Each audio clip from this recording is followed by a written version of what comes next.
নমস্কাৰ, মই ৰঞ্জন চৌধুৰী।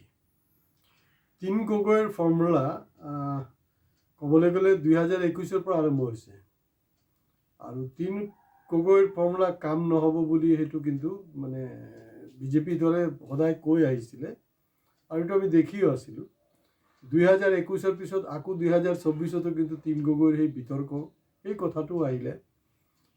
তো এই আত্মবিশ্বাসটো হিমন্ত বিশ্ব শৰ্মা বা তেওঁৰ নেতা পাৰ্টি নেতাবিলাকে পালে ক'ৰ পৰা, তো সেই বস্তুটো আমি আলোচনা কৰিম। তো মানে কিবা কৈছে তো ডেফিনেটলি তেওঁলোকৰ হাতত কিবা এটা অস্ত্ৰ আছে আৰু সঁচাকৈ তিনি গগৈৰ ফৰ্মুলা না 21 কাম হৈছে না 24 কাম হৈছে। হয়, এইটো বেলেগ কথা যে গৌৰৱ গগৈ তেওঁৰ যথেষ্ট প্ৰভাৱ, বেলেগ এটা ইমেজ, সেইটো কাৰণে যোৰহাটৰ পৰা ওলাইছে। এইটো বহুতে নাভাবে যে এইটো ইয়াত তিনি গগৈৰ যোনটো ফৰ্মুলা তাত কাম কৰিছে। ইটছ গৌৰৱ গগৈ আৰু irrespective of political affiliation Jorhat Lok Sabha সমষ্টিত ৰাইজে ভোট দিছে। তো এণ্ড অফ দি ডে না 2021 না 2024 ফৰ্মুলা কাম হোৱা নাই। এতিয়া আহিছে 2026 কথাটো, ফাইনেল থাৰ্ড ৰাউণ্ড। তাৰমানে দুবাৰতো হ'ল, এতিয়া 3 নম্বৰ বাৰে যি হ'ব হ'ব আৰু ইয়াত আৰু বেলেগ কোনো ষ্টৰি নাই। গতিকে ভিডিঅ' শেষলৈকে শুনিব, ভাল লাগিলে শ্বেয়াৰ কৰিব আৰু ছাবস্ক্ৰাইব কৰিবলৈ নাপাহৰিব। ভিউৱাৰ্ছবিলাকক ৰিকুৱেষ্ট, আপোনালোকে কিন্তু ছাবস্ক্ৰাইব কম কৰি আছে, ভিউ কৰি আছে, খুব ভাল কথা, ছাবস্ক্ৰাইব কৰক। তো আমি একেবাৰে উজনিৰ পৰা নামনি, ইভেন BTAD আমি গোটেই অঞ্চলবিলাকত এটা ছাৰ্ভে কৰিছোঁ। সেইকাৰণে অলপ পলমকৈ এই তিন গগৈৰ ফৰ্মুলাটোলৈ যে আলোচনা কৰিছোঁ, কাৰণ আমি অলপ ছাৰ্ভে কৰোঁ। ছাৰ্ভে নকৰাকৈ পটককৈ কোনো বিষয়ত মন্তব্য নকৰোঁ, কোনো ভিডিঅ' নকৰোঁ। মোটামুটি ধৰি লওক গৌৰৱ গগৈৰ যোনটো স্থিতি বা কংগ্ৰেছৰ যোনটো মোটামুটি ইণ্টাৰনেল তেওঁলোকৰ হেৰি, কাৰণ অখিল গগৈৰ যোনটো কাম কাজ, যি কাৰবাৰ সি কৰি আছে, মানে কংগ্ৰেছ হাইকমাণ্ড কোনো সন্তুষ্ট নহয় বা অসমৰ বহুত ৰাইজে সন্তুষ্ট নহয়।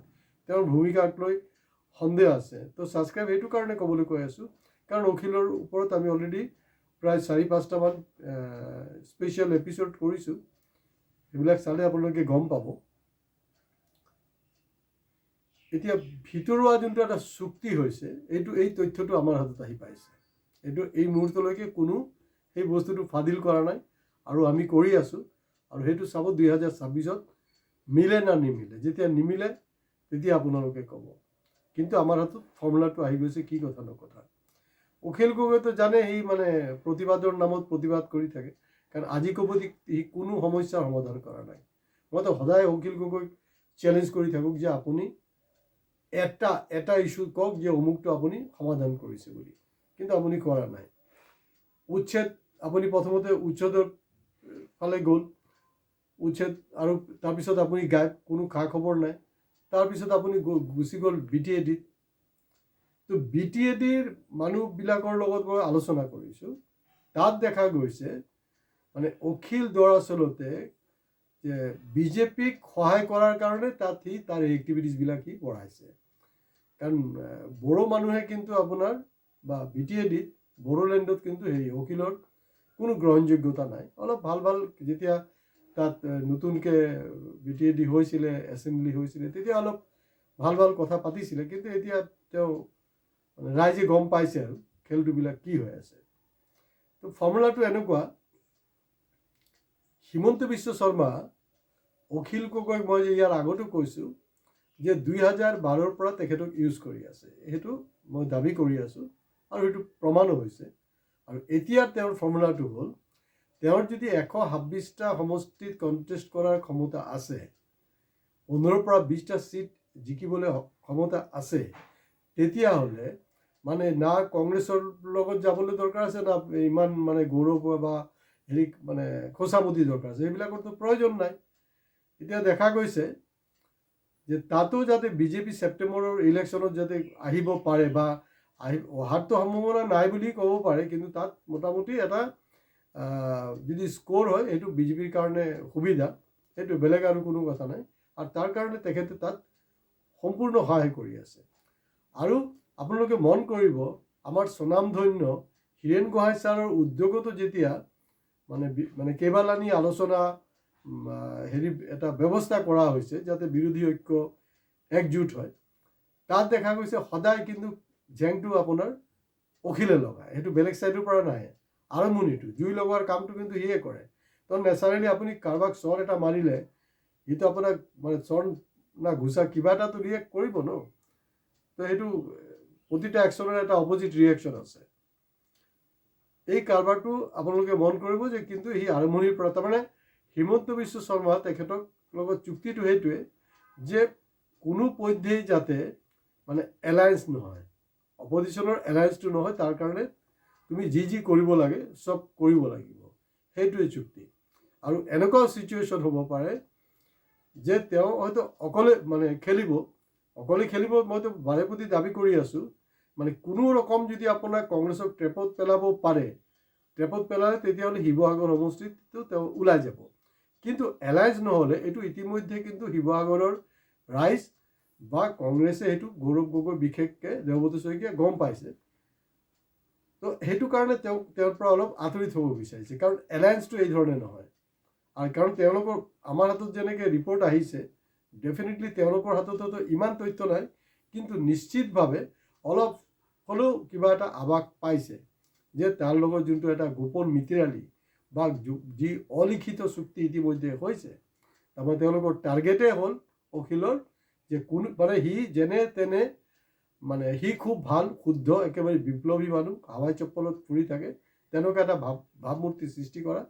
আৰু তাৰ যোনটো IT চেল আছে, তাহাঁতি এনেকুৱা কৰি আছে যে না গৌৰৱে এইটো ভুল কৰি আছে, কংগ্ৰেছে ভুল কৰি আছে, ঘূৰাই পকাই আকৌ লুৰিণ আৰু অখিলকে মানে ভিলেন বনাব। আৰু তুমি যদি ভিলেন নোহোৱা, তোমাক ভিলেন কোনে বনাবহে?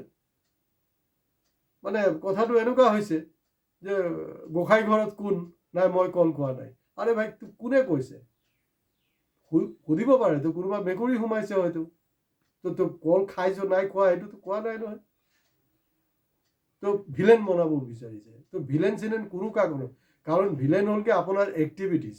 হয়তো সময় লাগে, আমি হিন্দী ফিল্মত নাচাওঁ জানো, খুব ভাল এটা ইমেজ ক্ৰিয়েট কৰি থাকে, কিন্তু পিছত গৈ ওলাই যে এইটো ভয়ংকৰ ভিলেন হয়, মানে খুব মাৰাত্মক মানুহ। তো ভিলেন কোনো কাকো সজাব বিচৰা নাই। ভিলেন কোন হয়, কাৰণ সৰ্বানন্দ সোণোৱাল জাতীয় নায়কৰ উপাধি অসমৰ মানুহে দিছিলে, কিন্তু কা আন্দোলনৰ সময়ত কিন্তু তেওঁ যে জাতীয় নায়ক নহয়, তেখেত যে খলনায়ক, সেই কথাটো কিন্তু অসমৰ মানুহে কৈছে। হয় বাৰু, 21ত ধৰি লওক বিভিন্ন এই তথাকথিত দল সংগঠনৰ লগত মেনেজ কৰি কোনো ৰকম পাৰ হৈ গ'ল। তো এইবাৰ তেওঁলোকৰ কাৰণে শিখণ্ডী হ'লগৈ অখিল গগৈ, আৰু অখিল গগৈৰ লগত হিমন্ত বিশ্ব শৰ্মাৰ যি গোপন চুক্তি, এই গোপন চুক্তিৰ ফৰ্মুলা হিচাপতে এই কাৰবাৰটো কৰি আছে। আৰু তেওঁ আৰু এটা ইমেজ দিবলৈ চেষ্টা কৰি আছে যে গৌৰৱতে মানে হেৰিক লুৰিণ বা অখিলক ভিলেন বনাবলৈ খোজা নাই। ভিলেন তেওঁলোকৰ IT চেল বা অখিলৰ যি বিভিন্ন কথা বাৰ্তাৰ মাজেদি কংগ্ৰেছ আৰু বিশেষকৈ গৌৰৱ গগৈক মানে ভিলেন বনোৱাৰ তেওঁলোকে এটা প্ৰয়াস লৈছে।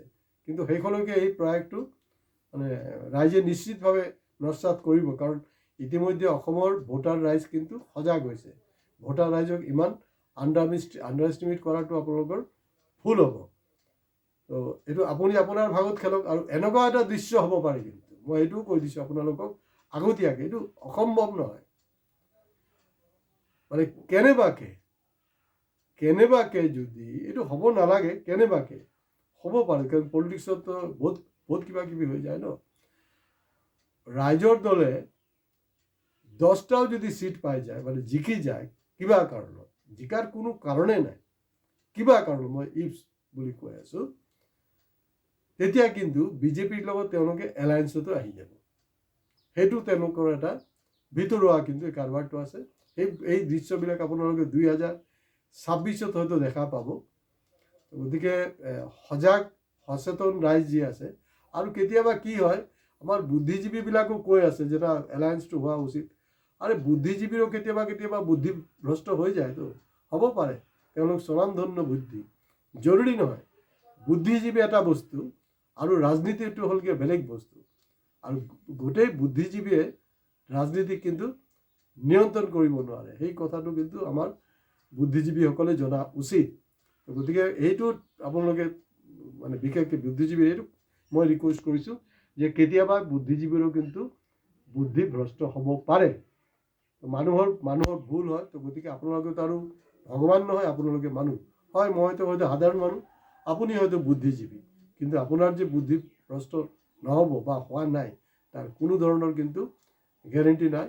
যি নহওক এইটো আপোনালোকে আচৰিত হ'বলৈ নাই, কাৰণ গোটেই এক্টিভিটিছবিলাক যদি চাৰি জাৰি চোৱা যায় তাতেতো জল পট স্পষ্ট হৈ গৈছে যে তেওঁলোকে মানে ভিতৰুৱা এনেকৈ এটা চুক্তি কৰিছে।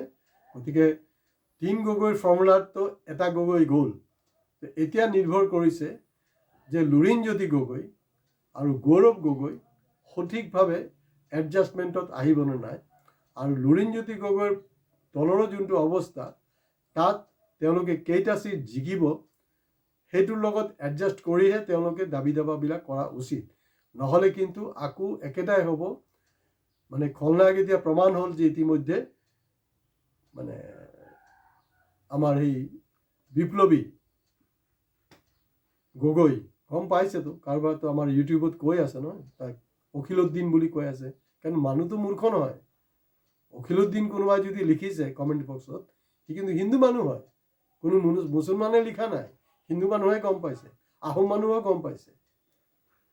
গতিকে লুৰিণজ্যোতিয়ে সেই কথাটো বুজি পাব লাগিব, নহ'লে কিন্তু কালি তেওঁ যে মানে খলনায়ক হয়, তেখেতৰ যে মানে এইটো ফৈদৰ লগত আছে, চৰকাৰৰ লগত মিতিৰালি আছে, সেইটো কিন্তু স্পষ্ট হৈ যাব। তো গতিকে কংগ্ৰেছক মানে ৰাইজে মাফ কৰে নকৰে পিছৰ কথা, কিন্তু অখিলহঁতক কিন্তু অসমৰ ৰাইজে মাফ নকৰে। আৰু 26ত এটা চেঞ্জ চবেই বিচাৰি আছে, এইটো আমিও জানো, আপোনালোকে জানে, কিন্তু তাৰ কাৰণে এটা পৰিৱেশ লাগিব। আজি ইয়াতে শেষ কৰিছোঁ। ছাবস্ক্ৰাইব কৰিবলৈ নাপাহৰিব। নমস্কাৰ।